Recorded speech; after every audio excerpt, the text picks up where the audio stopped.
ao problema. O senhor acabava de falar do Prêmio Nobel de 1971, conferido ao Dr. Sutherland, que é uma contribuição à descoberta, enfim, do câncer. Agora, aquela pergunta, eu voltaria a insistir nela. O senhor acredita, efetivamente, e por que acredita, que em 2 anos o câncer já estará sendo equacionado nos termos mais... Pela intensidade dos estudos e pelas descobertas preliminares que se aproximam do problema. Desabrocha a estão descoberta. Se aproximando da solução que às vezes a gente leva-nos a acreditar que já tinham com a chave na mão, mas ainda não é propriamente definitivo. E resultado, que saem notícias nos jornais, nos obrigando muitas vezes. Eu, por exemplo, sou vítima. O Globo me telefona: doutor, o que é que o senhor acha daquela notícia? Tá, e eu sou obrigado a formular pelo telefone e dou umas noções assim, atiradas ao vento pelo telefone ao Globo, e ele sai com as entrevistas lá e tal. Bom, mas eu, voltando ainda ao Prêmio Nobel, uma coisa muito importante que eu imaginei é o seguinte: nós, em cancerologia, se o senhor estava me perguntando o que é que eu formulo sobre o problema, então eu vou lhe dizer, nós, em cancerologia, damos muita importância ao que se chama irritação crônica continuada. Essa irritação crônica continuada, exercida sobre uma determinada zona, ela provoca de tal modo uma irritação, uma exaltação daqueles tecidos, que eles se cancerizam, passam a se multiplicar desordenadamente.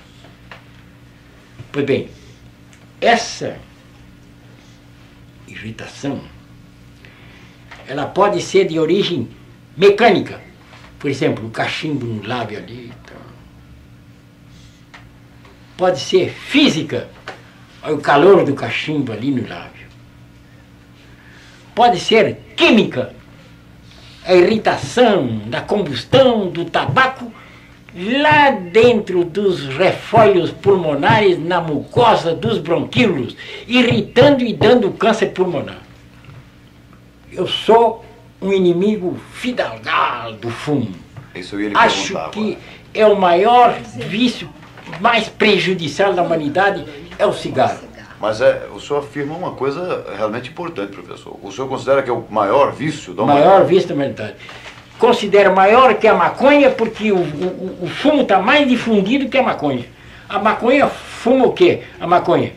1%. E os fumantes fumam 40%. Põe número aí. Hein? Aumenta essa porcentagem. Pois é, o Coutinho está taxando pouco. É. Quer dizer, entre os nossos fumantes e tudo isso. Agora, eu quero dizer o seguinte. Como é que há tanto câncer em quem não fuma? Não, senhora. Não, senhora. A estatística mostra o seguinte: uma companhia de seguro botou 160 fichas de um lado e 160 dos não fumantes do outro lado. Enquanto nos fumantes eles achavam 10 câncer do pulmão, nos não fumantes eles achavam 1. Tá aí. 1. Bom, mas eles verificaram-se, ainda especificando o detalhe, que os médios fumantes a porcentagem aqui era 5. Os pequenos fumantes a porcentagem era 5. Os médios fumantes a porcentagem era 10. Os grandes fumantes é 24 vezes mais do que aqui no não fumante. Bom, mas tem outra estatística que eu não quero me perder por aí. A passa é o seguinte, que examinando nas autópsias a mucosa dos bronquíolos, se encontra nos não fumantes lesões pré-cancerosas que estão ali, e fizeram experiência em cães, dando os cães a fumar. Eles provocaram essas lesões pré-cancerosas nos brônquios pulmonares dos animais. Quando suprimiam o cigarro, eles desapareciam. A mesma coisa se processa no gênero humano.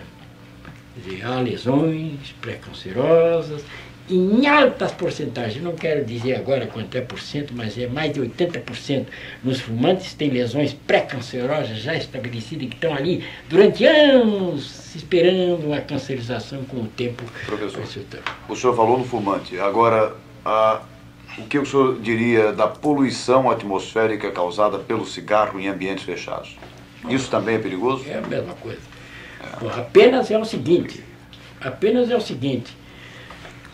o ambiente fechado, por exemplo, eu estive na Alemanha e entrei lá num Weinstube, como eles chamam lá, sabe? Quer dizer, bebedores de vinho.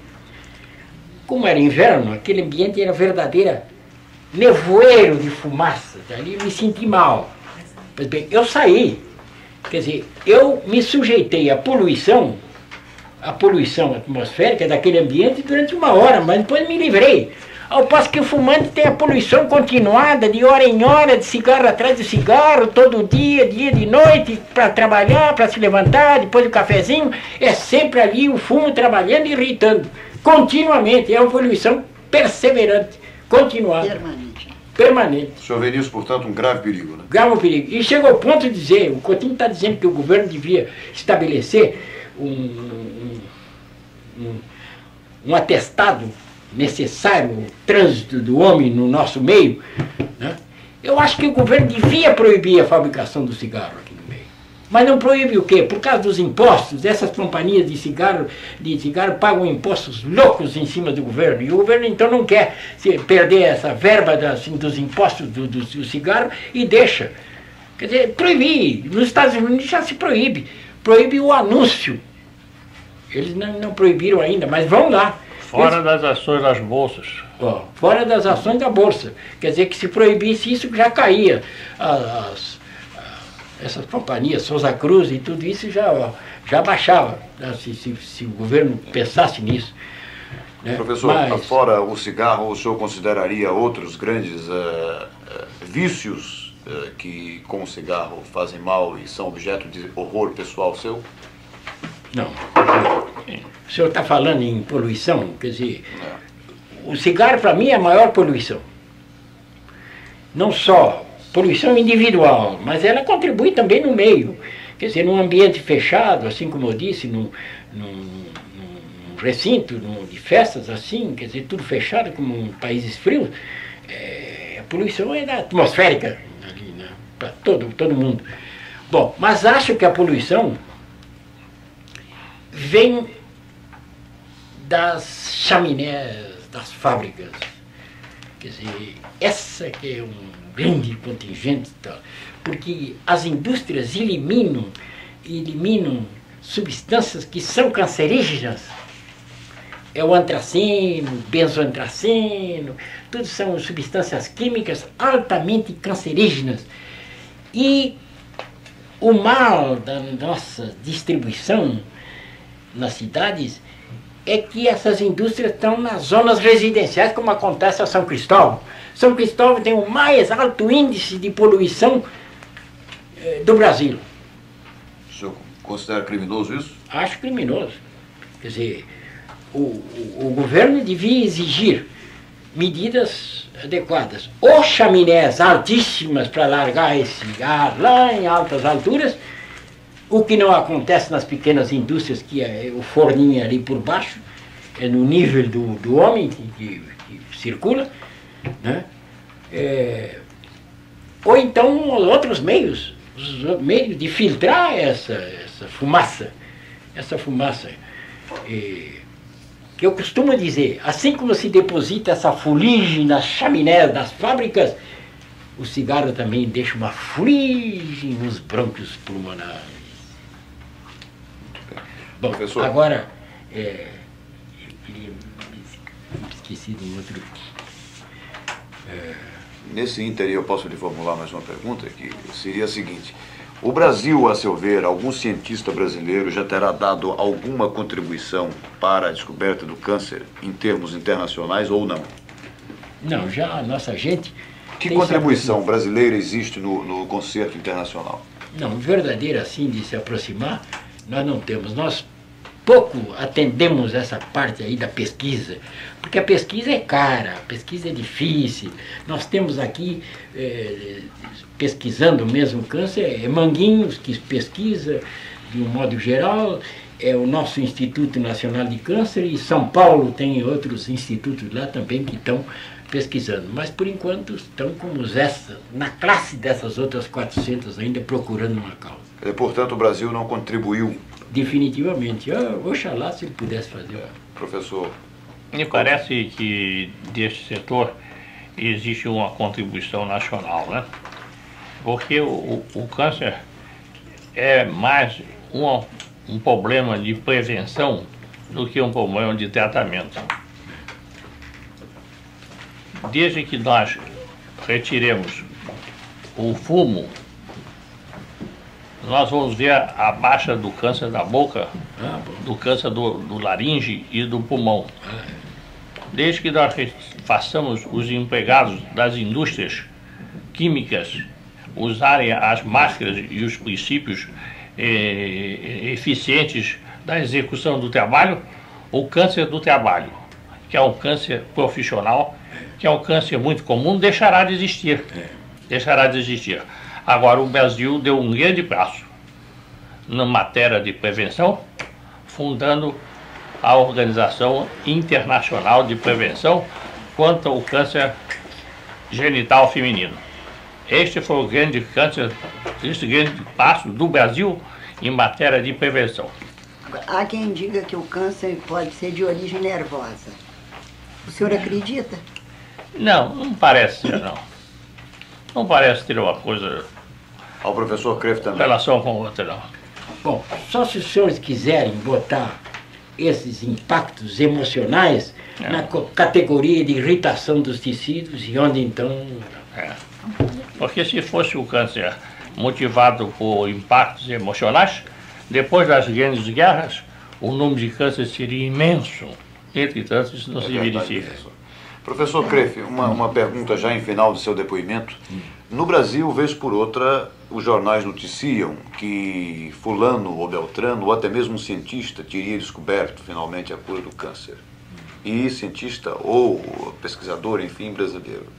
Quer dizer, o senhor já disse, respondendo a uma pergunta que eu vou lhe formular, agora praticamente já teria respondido.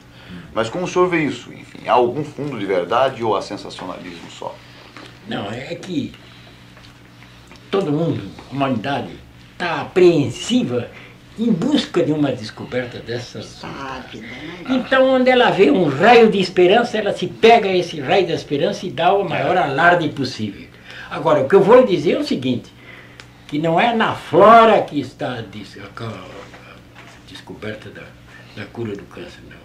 Isso, tirem da cabeça esses hiperroxos e não sei o que mais, tudo isso é balela, que tudo isso não é na flora. Não é na flora. Essas notícias que o senhor jornais, que o senhor tem visto dos jornais, em televisões, sobretudo. Em televisões derivam de duas coisas: sensacionalismo e idealismo, de um lado.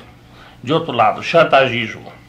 Agora, precisamos não nos esquecer, nesta hora que estamos conversando, as declarações do professor Seibert, que descobriu a vacina da poliomielite, que ele disse que a descoberta do câncer não é para este século.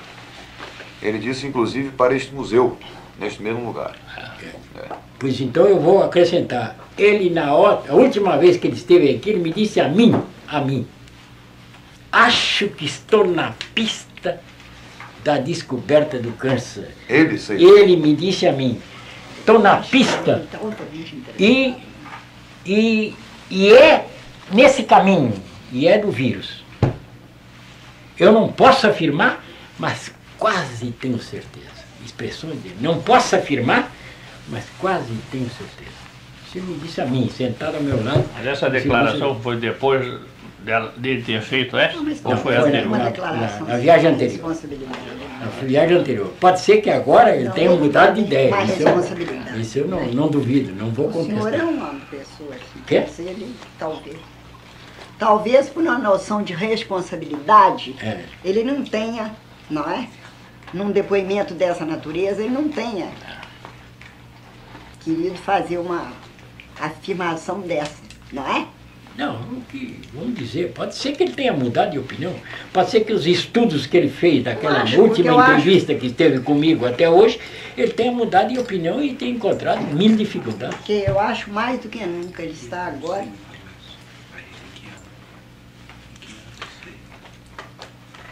Professor, já em final de depoimento, nós finalmente consultaríamos a Dr. Coutinho e a Dona Rosa se mais perguntas lhe querem formular. Sim. Não, Perguntas, Dr. Coutinho? Mais alguma pergunta de interesse que o senhor formularia ao professor Creflo? Mais nada. Mais nada, professor Coutinho? Agora, vem-nos uma pergunta, finalmente, aqui. Em que ano o professor Sabin disse isso ao senhor? Foi na última viagem dele, há 2 anos atrás. 2 anos atrás. Na última viagem que ele esteve, ele fez uma conferência no Serviço Nacional de Câncer e me sentei ao lado dele. E essa declaração é recente, é que eu lhe falei, que ele acha que não será para este século a descoberta do agente. Você não deve dizer isso, que desanima o nosso... E contraria o vaticínio do nosso professor Creflo, que em 2 anos está descoberto. E desanima esses espectadores, os doentes que estão nos ouvindo aqui, ficam desanimados. Pois eu posso repetir que estou convencido que essa descoberta vem em benefício da geração presente. Muito bem. Muito bem. Então, professor Creflo, nós lhe consultaríamos novamente se o senhor acrescentaria alguma coisa a este seu depoimento para o Museu da Imagem do Som. Eu acho que eu já falei muito. Já enchi o horário de vocês aí e tal. O senhor vai acrescentar os agradecimentos, né? Não, os agradecimentos é que, se é que vão registrar, dar importância ao que eu disse, então eu agradeço esse valor que vocês estão dando ao que eu disse. Muito e bem. Só lamento que não tenha sido completa no tripé que eu falei, que era o companheiro que faltava, mas como vocês dizem que ele virá numa outra sessão, eu peço que ele venha junto com o Coutinho, para o Coutinho completar o depoimento dele. Mas aí dele. o senhor vem também, o senhor virá. Ah, bom, mas eu já esgotei. Então encerramos o seu depoimento, professor Mário Creflo, exatamente aos 5 minutos passados das 17 horas desta tarde. Muito bem, foi muito bom.